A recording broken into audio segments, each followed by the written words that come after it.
We provide a supportive and positive learning experience which members are empowered to develop communication and leadership skills, resulting in greater self-confidence and personal growth. Awesome. Thank you, Rami. Thank you to Hannah for that. And now to introduce up to the virtual stage, I call up Slate Nation's our president. Hello, everyone. I believe this is our third meeting of the summer doing our online meetings. I just want to welcome you all. Wish you guys are all doing well at these times. And I'm ready to just get this meeting started. We have one speaker as our Toastmaster. Will go into detail a little bit more. And I'll be running table topics today. So I'm really excited to try that out for the first time. And it should run a little bit under time if all goes well. I'll just leave it with Tori, our Toastmaster of the day. All right, cool. Sorry I'm on my iPhone right now if it looks a little bit weird, but thank you for that introduction. And thank you for taking over, Trisha, in the beginning. So I will go ahead. Toastmaster just pretty much kind of make sure the meeting flows correctly. I'll introduce the speakers, the table topics master, general evaluator, and kind of get the reports from the timer, grammarian, and all counter. So our first speaker of the day is Soren, and he is going to be, his speech is called Protest, and it'll be 5 to 7 minutes. So without further ado, Soren, take the virtual stage. Thank you, Tori. So when I was deciding on what to really speak about, it came to me. I was just watching the news and I keep hearing about these protests, like about the George Floyd protests and things like that. At first I really wanted to talk about just these protests, but then I thought about something. These protests, it's not just about one protest. It's about like this whole thing that we've been seeing in like the past decade.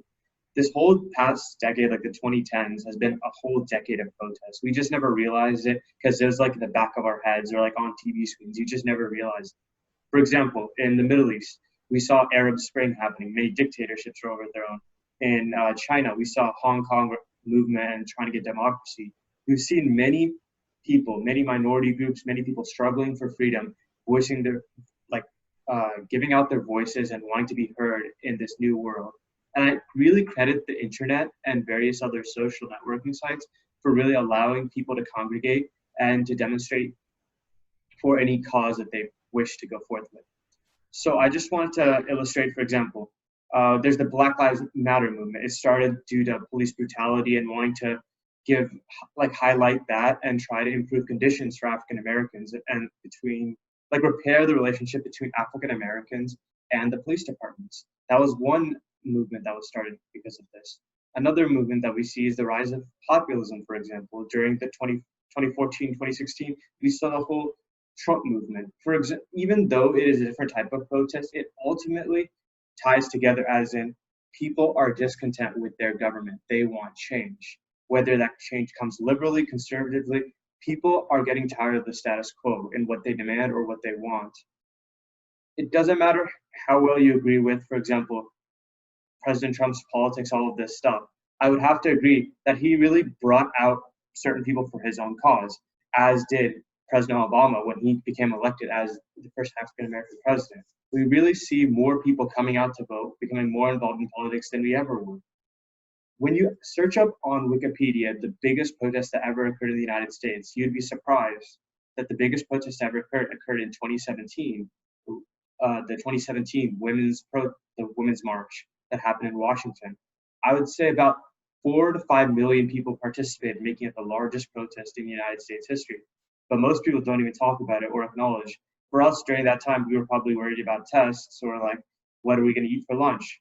But in the back of the television screen, you saw piles upon piles, people just all over the White House lawn. People, you see even like on televisions nowadays, you see the cars burning, you see people chanting. Oftentimes you tune these things out and wonder, what is this to me? We have this idea of keeping ourselves away from different movements or people trying to get their voices heard. We have to realize that everyone is trying to get their voices heard and to say what they really want to do for this nation. And I feel as though we cannot just ignore it or be like the status quo is what it is, we can't move on, because everything happens for a reason. Everything starts with a little change. As Robert F. Kennedy once put it, a droplet of hope can create a ripple effect. So anyone that decides to speak out can really change a movement, can really cause a tsunami and change many things, whether it be a nation, whether it be the world. Anyone that starts by speaking their voice out can really start anything they want to. And I really want to highlight this and draw it to attention how this whole world, if you see anything unjust, if you want to change anything in this world, you have to really speak out. You can't expect someone else to speak out for you. You can't assume, oh, this will get resolved on its own, or it doesn't affect me. We have to always be there. And if we see any sort of injustice, any sort of change that we want, well, voting helps. You have to also bring attention to these issues. And I feel like protesting and being able to properly use our amendment rights, our First Amendment rights, the right to protest and freedom of speech really gives us strength. And I feel like that's one of the best things that we can do for the nation and for the world overall. Thank you. All right, awesome. I keep seeing those little clap emojis on my screen. I'm like, yes, yes. Thank you for that speech. Now we're gonna go ahead, and if you guys have any comments or advice for Soren on the speech, you can directly message him in the chat box, and then we'll kind of tally up speakers and best evaluators at the end. I also forgot to introduce Grammarian, All Counter, Timer. I kind of just glanced over them. So I'm going to go ahead and call each one to the stage and just have them explain their roles a little bit. So if you could just explain a little bit what Grammarian does. Yep. So I'm the grammarian for the day, and in this role, I look for everyone's grammar.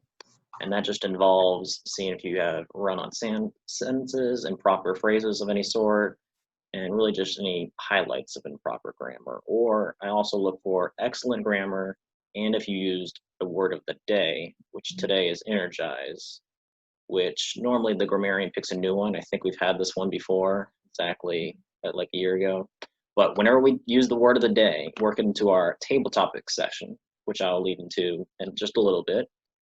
Or if we use it any other time during the meeting, we can use our reaction at the bottom and do the thumbs up. I think we're doing. We normally in in-person meetings snap. So that's a little tradition at our club.